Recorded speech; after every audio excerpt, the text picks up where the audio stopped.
Assalamu alaikum students, hope so you will be fine.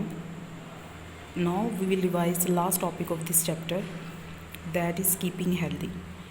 In this topic we will discuss about the precautionary measures to control the spread of disease.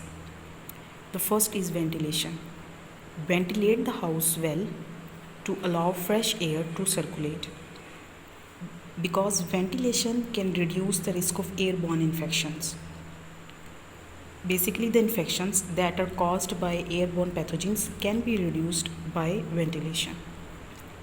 Next, air cloths and bedding in fresh air and sunlight.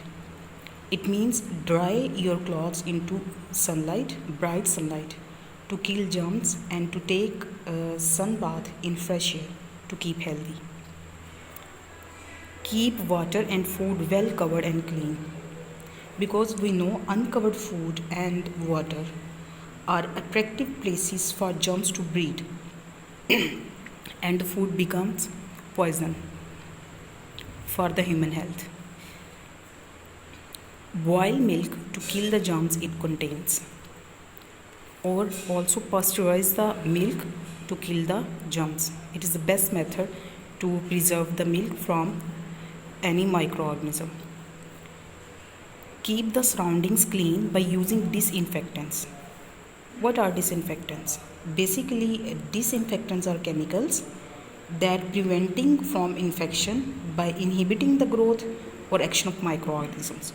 For example, if we talk about Dettol is also a disinfectant. Sneeze into a handkerchief, a tissue, or the crock of your elbow.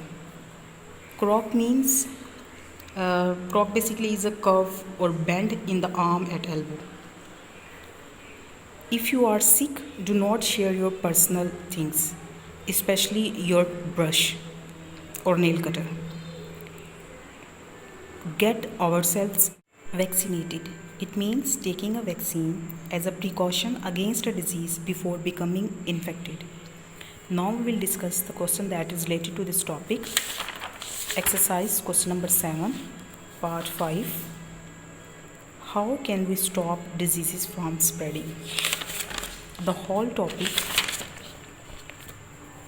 is the answer of question number 7, part 5. This is the answer of question number 7, part 5. Okay students, hope you will understand and you will take important precautionary measures to prevent the coronavirus or COVID-19. Thank you for listening.